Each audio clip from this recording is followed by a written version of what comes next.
हाँ जी, तो हम हाइड्रोजन चैप्टर कर रहे थे। अगला टॉपिक है हमारा hard water and soft water. ठीक है जी, इसमें हम क्या करेंगे, देखो सॉफ्ट वाटर क्या होता है, हार्ड वाटर क्या होता है। सॉफ्ट वाटर वो वाला वाटर होता है जिसके अंदर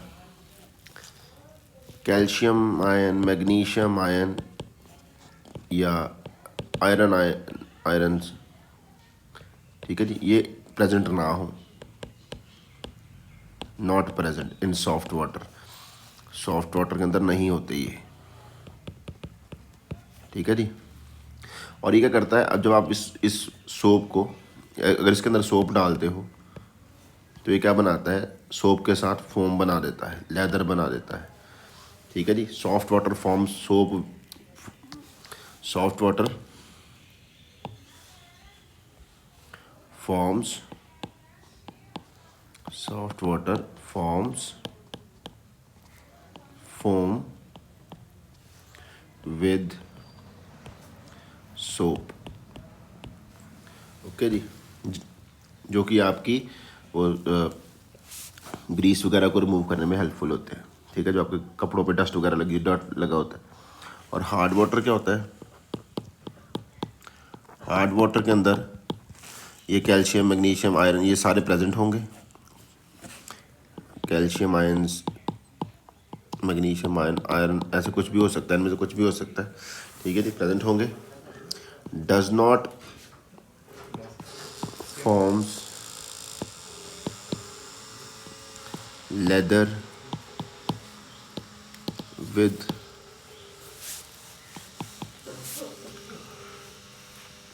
सोप।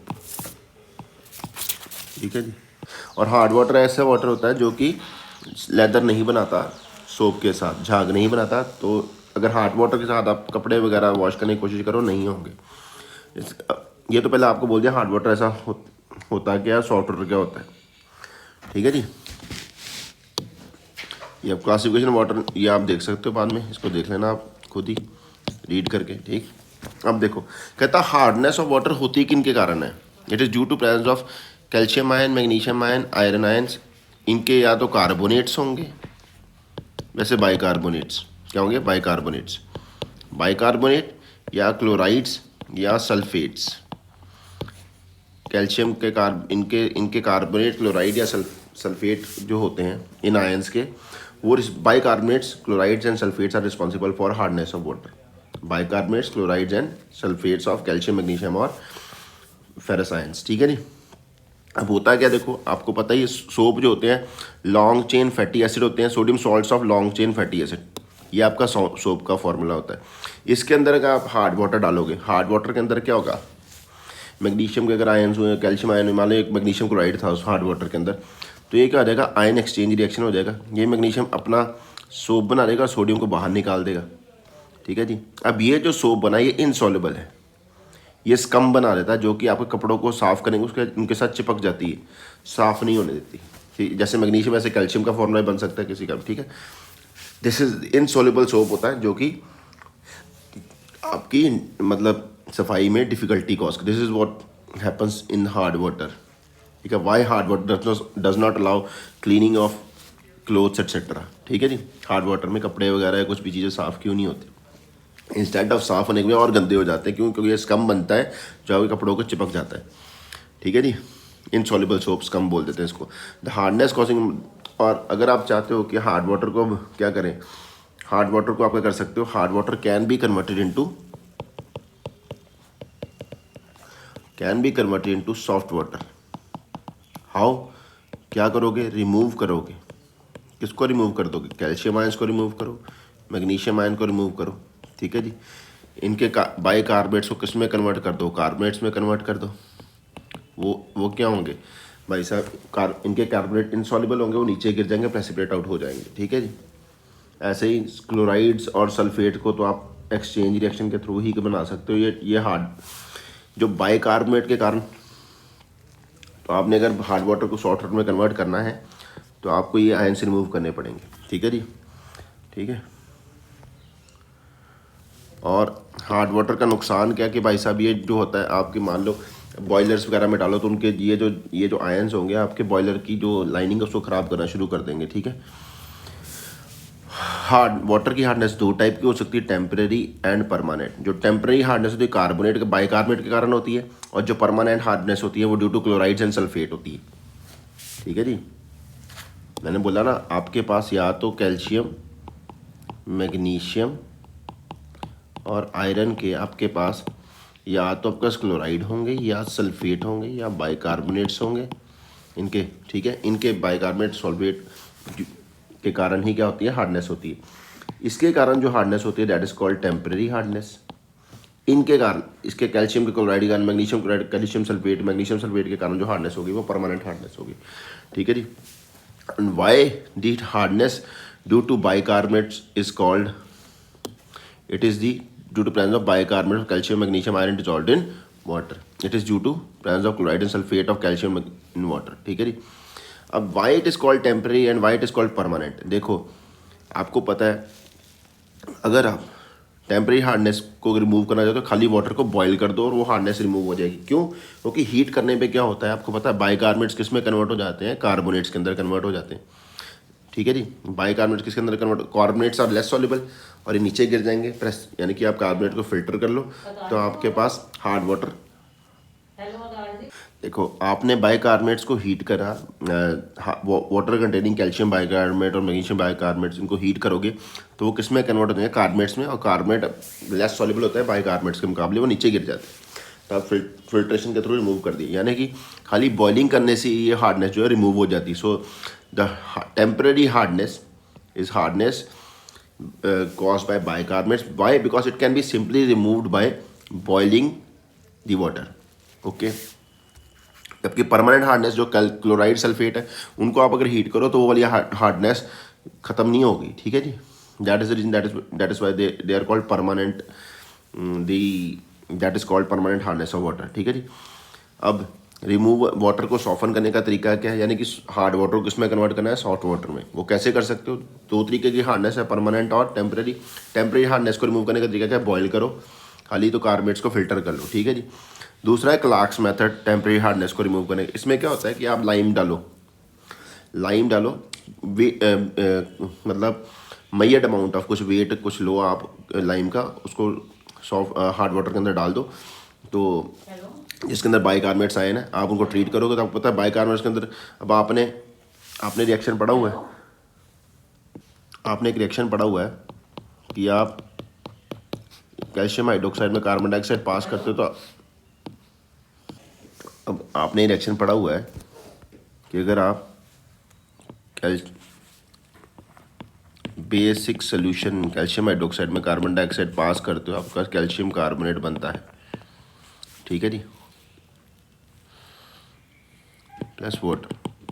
इसमें से अगर आप एक्सेस में कार्बन डाइऑक्साइड पास करते हो तो ये किस में कन्वर्ट हो जाता है, कैल्शियम बाइकार्बोनेट में कन्वर्ट हो जाता है। अगर एक्सेस में कैल्शियम क्या पास किया और भी कैल्शियम हाइड्रोक्साइड हो और this converts into calcium bicarbonate, okay. So तो आपने क्या करना है, एक weighed amount of calcium hydroxide, ज़्यादा नहीं लेना, थोड़ा सा ही लेना है, ठीक है। अगर एक्स्ट्रा लोगे तो वापस क्या होगा, अगर पहली तो रिएक्शन में बाइकार्बोनेट में लाइम डाला तो वो किस में कन्वर्ट हो जाएगा, कैल्शियम कार्बोनेट में कन्वर्ट हो जाएगा, मैग्नीशियम कार्बोनेट में कन्वर्ट हो जाएगा, नीचे गिर जाएगा, फिल्टर बे कर लो। वेट अमाउंट ऑफ लाइम ही डालना है, इसको बोलते हैं क्लार्क्स मेथड, ठीक है जी। अगर आप ज़्यादा डाल दोगे तो वो फिर से रिएक्शन कैल्शियम कार्बोनेट या मैग्नीशियम कार्बोनेट किस में कन्वर्ट हो जाएगा, मैग्नीशियम बाइकार्बोनेट, वो आपका जो मैग्नीशियम ये बाइकार्बोनेट्स आर मोर सॉल्युबल, ठीक है। वेट अमाउंट ही डालना है क्लार्क्स मेथड के अंदर, और नीचे जो गिरा उसका वेट कर लो, आप मेजर कर लो कितनी हार्डनेस थी, कितना कैल्शियम आया था, कितना, ये इसके ऊपर मोल कंसेप्ट के ऊपर क्वेश्चन बन जाते हैं क्लार्क्स मेथड के ऊपर, ठीक है जी। अब ये तो होगी टेम्परेरी हार्डनेस मूव करने के दो तरीके हैं, one is boiling and other is Clark's method, ठीक है जी।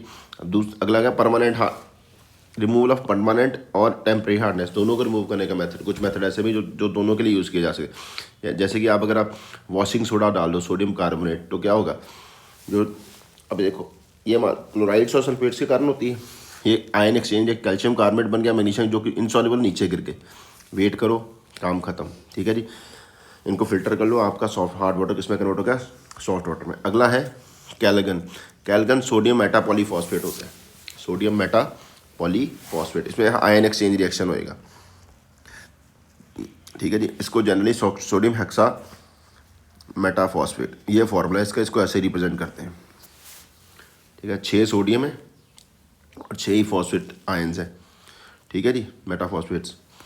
अब क्या होगा देखो, जब आप इसको हार्ड वाटर के अंदर इसको कैलगन को डालोगे तो क्या होगा, आयन एक्सचेंज रिएक्शन होगा। ये जो अंदर आपने कोऑर्डिनेशन केमिस्ट्री में देखोगे, this is called coordination sphere, जो स्क्वायर ब्रैकेट होती है इसको बोलते हैं कोऑर्डिनेशन। ये बहुत स्टेबल, इसके अंदर जो आयन है तो वो जल्दी के बाहर नहीं आते।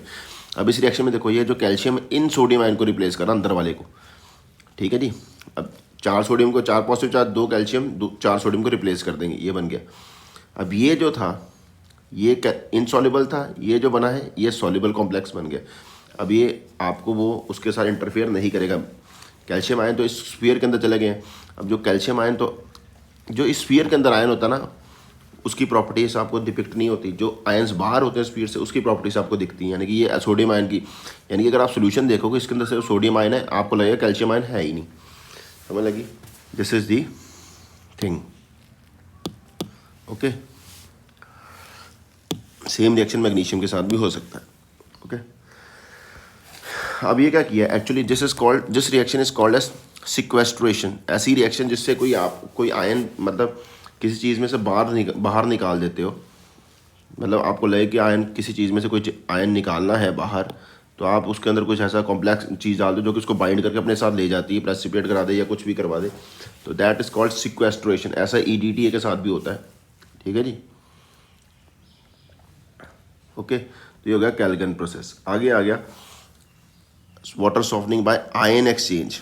आयन एक्सचेंज क्या हो सकता है, 2 तरीके का आयन एक्सचेंज हो सकता है, जिसमें एक तो अभी कटायन एक्सचेंजर, जिसमें सिर्फ कटायन एक्सचेंज होगा, और एक आपका ऐसा आयन एक्सचेंजर होगा जिसमें आप कटायन भी एक्सचेंज कर पाओ और एनायन भी एक्सचेंज कर पाओ, ठीक है जी। कटायन भी एक्सचेंज हो जाए और एनायन भी एक्सचेंज हो जाए। जो कटायन एक्सचेंजर होता है उसको बोलते हैं परम्यूटाइट मेथड। क्या बोलते हैं? परम्यूटाइट मेथड। परम्यूटाइट एक्चुअली होता क्या, sodium alumino silicate, sodium alumino silicate, ये फॉर्मूला है इसका, सोडियम एल्यूमिनो सिलिकेट, ठीक है। अब देखो, इसको मैं अगर शॉर्ट हैंड रिप्रेजेंट करना चाहूँ, इस चीज़ को मैंने Na लिख दिया और जो पीछे वाला पार्ट सारा उसको Z से रिप्रेजेंट कर दिया, जियोलाइट, ठीक है जी, sodium zeolite. Where Z represents, Z किसके बराबर है, Z is equal to Al2SiO3 XH2, ठीक है जी। तो ये आपका परम्यूटाइट होता है। This is the formula for permutit. अगर शॉर्ट हैंड रिप्रेजेंटेशन आपने करनी है, परम्यूटाइट ऐसे रिप्रेजेंट कर सकते हो, ठीक है जी। अब होना क्या है, ये एक्चुअली पोरस मटेरियल होता है। Permutit is porous material, permutit is porous material. Porous मतलब इसमें छेद होते हैं, पोरस का मतलब होता है छेद, ठीक है जी। अब देखो, अब इसमें क्या होगा, आपने बनाना कैसे है परम्यूटाइट को। आप परम्यूटाइट को अगर बनाना चाहते हो, सोडियम कार्बोनेट, सिलिका और एल्यूमिनियम को मिक्स कर दो, फ्यूज़ कर दो, तो आपका परम्यूटाइट बन जाएगा, ठीक है जी। उसको वाटर से वॉश करो, आपके पास जो इम्प्योरिटीज होंगी निकल जाएंगी, और बाद में आपके पास छेद लाइक जिसमें ऐसा मास बन जाएगा, छेद भी होंगे, ठीक है, उसको बोलते हैं आपका परम्यूटाइट बन गया। अब आपने जब हार्ड वाटर को ट्रीट कैसे करना है, ये एक आयरन का चैम्बर है, ठीक है जी। नीचे आपके सैंड पड़ी होगी और यहाँ पे इसके ऊपर, उसके ऊपर परम्यूटाइट रख दोगे। हार्ड वाटर ऊपर से यहाँ से नीचे परकुलेट करके जाएगा, यहाँ से ऊपर की तरफ हो जाएगा कैपिलरी रिएक्शन के थ्रू। जैसे वो पास करेगा, अब हार्ड वाटर के अंदर होंगे कैल्शियम और मैग्नीशियम आयंस, और आपके जियोलाइट के अंदर सोडियम आयंस है, ठीक है। ये मेटल इस सोडियम को रिप्लेस कर देगा, मेटल का जियोलाइट बन गया, और आपका सोडियम, पानी के अंदर कौन से आयन आएगा, सोडियम आयन, यानी कि आपका आयन एक्सचेंज हो गया, सिर्फ कटायन एक्सचेंज ही हुआ ना, ठीक है जी। और ऐसे करते करते आपका वाटर क्या हो जाएगा, free from calcium and magnesium ions हो जाएगा, ठीक है, या आयरन आयंस भी हो जाएगा, ठीक है। अब धीरे धीरे आपका जियोलाइट क्या हो जाएगा, एग्जॉस्ट हो जाएगा, खत्म हो जाएगा। अब उसको अगर दोबारा रीजनरेट करना है, रीजनरेट करने का तरीका क्या है कि ऊपर से ही अब आपने क्या डालना है, सोडियम क्लोराइड सोल्यूशन डालना है। क्या डालना है, सोडियम क्लोराइड सोल्यूशन 10%, ब्राइन जिसको बोलते हैं, बेस्ट ब्राइन होता है सैचुरेटेड सोडियम क्लोराइड। आपने सोडियम क्लोराइड सोल्यूशन डाल दिया, पर जब आपने पूरा फंक्शन कर लिया, आप चाहते हो कि आपका इसको वापस किसके में कन्वर्ट करना है, जियोलाइट में कन्वर्ट करना है। आप ऊपर से सोडियम क्लोराइड डालो तो क्या फिर से डिस्प्लेसमेंट रिएक्शन हो जाएगा, सोडियम अपना जियोलाइट में आएगा, मेटल बाहर आ जाएगा, ठीक है जी। ऐसा क्या होगा, ये रिएक्शन रिपीट किया जा सकता है अगेन एंड अगेन, ये प्रोसेस। और आप देखो परमुटाइट प्रोसेस में सिर्फ कैटायंस ही एक्सचेंज होते हैं, एनायन एक्सचेंज नहीं होते। ये आपका डायग्राम बना हुआ है, ठीक है, इस चीज़ को नोट कर लो। अब दूसरा आ गया organic ion exchanger. Organic ion exchanger में क्या होगा, देखो इसमें जो आपके वो रेजिन बने होंगे, क्या बने होंगे, रेजिन। दो चैम्बर होते हैं, एक में आपका कैटायन एक्सचेंज होगा, एक में आपका एनायन एक्सचेंज होगा। एक में आपका कैटायन एक्सचेंज हो रहा है और एक में आपका एनायन एक्सचेंज हो रहा है। Is it okay? अब आप देखो आपके दो पार्ट होंगे, दो रेजिन होंगे। आपके घर में भी जो लगा होता है आर ओवर, उसमें भी दो पार्ट्स होते हैं ना, ऐसे जनरली ये लेबोरेटरी में यूज़ होता है, ठीक है। एक होगा जिसमें आपका कैटायन एक्सचेंज होगा और एक में आपका एनायन एक्सचेंज होगा।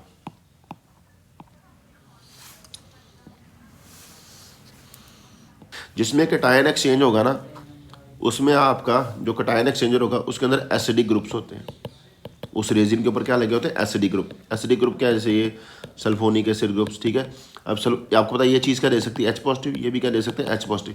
ये आपके जो आयन्स होते हैं कैल्शियम मैग्नीशियम के बदले आपको एच पॉजिटिव देते हैं वाटर के अंदर, ठीक है जी, ठीक है। जो एनायन एक्सचेंज होता है उसके अंदर OH नेगेटिव आयन देने वाले बेसिक ग्रुप लगे होते हैं जो कि OH नेगेटिव दे सकते हैं। इसमें क्या होगा, क्लोराइड की जगह क्या, क्लोराइड किसके साथ एक्सचेंज हो जाएगा, OH नेगेटिव आयन के साथ। यानी कि वाटर के अंदर सिर्फ कौन से आयन्स होंगे, ठीक है जी। आपने क्लोराइड्स और सल्फेट्स को किससे रिप्लेस कर लोगे, OH नेगेटिव से।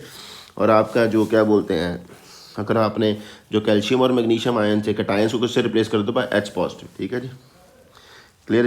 ये देखो इससे अब एक कैटायन एक्सचेंजर होगा, एक एनायन एक्सचेंजर होगा।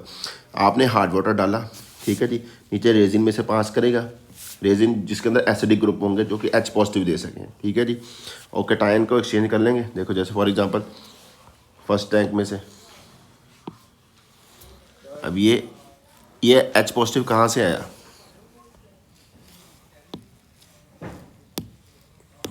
ये H पॉजिटिव कहाँ से आया, ये आपके रेजिन में से आया। ये किसके साथ एक्सचेंज हो रहा है, कैल्शियम के साथ एक्सचेंज हो जाएगा।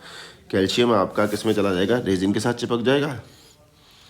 नहीं सॉरी, ये एक्शन यहाँ पे नहीं दिखाया गया, ये दिखाया गया, ठीक है जी। ये H पॉजिटिव कहाँ से आ रहा है, रेजिन से आ रहा है, और ये कैल्शियम आपके हार्ड वाटर में है। अब ये क्या हो गया, एक्सचेंज हो जाएगा, कैल्शियम इसके रेजिन के साथ चिपक जाएगा, H पॉजिटिव आके पानी में चला जाएगा। ये टैंक 1 में ये रिएक्शन हो जाएगा। सेकेंड पार्ट में क्या होगा, एनायन एक्सचेंजर में क्या होगा, रेजिन के ऊपर HO नेगेटिव ग्रुप लगा हुआ या बेसिक ग्रुप लगा होगा, तो क्लोराइड क्या करेगा, जाकर रेजिन पे चिपक जाएगा, HO नेगेटिव आके पानी में चला जाएगा, ठीक है जी। पहले आपने कैटायन एक्सचेंज कराना, उसके बाद ही आपने क्या करना है, एनायन एक्सचेंज कराना है, ठीक है जी, ठीक है। यानी कि अब जो आपका वाटर बनेगा उसमें सिर्फ H पॉजिटिव आयन होंगे और HO नेगेटिव आयन होंगे, इसके अलावा कोई भी आयन नहीं होएगा, ठीक है जी। So this water is called as deionized water, this water is called as deionised.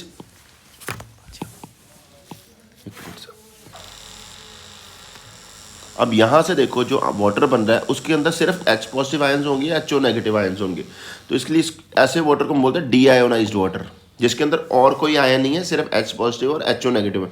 ये मत सोचना कि उसके अंदर कोई भी आयन नहीं होता, उसके अंदर वाटर के अंदर H पॉजिटिव HO नेगेटिव तो रहेंगे ही रहेंगे, ठीक है जी। वंस आपका प्रोसेस सारा कंप्लीट हो गया है तब देखो डीआयोनाइज्ड और डीमिनरलाइज्ड वाटर बोलते हैं इसको, ठीक है जी। अब जब आपका प्रोसेस सारा कंप्लीट हो जाएगा, देखो धीरे धीरे आपका रेजिन क्या हो जाएगा, एग्जॉस्ट हो जाएगा, कैटायन वाला भी और एनायन वाला भी। तो आपको रेजिन को रीजनरेट करना है, तो आपने करना है HCl सोल्यूशन डालना है, एसिड डालना है किसमें, कैटायन में, और बेसिक सोल्यूशन NaOH डालना है किसके अंदर, एनायन एक्सचेंज के अंदर, ठीक है जी।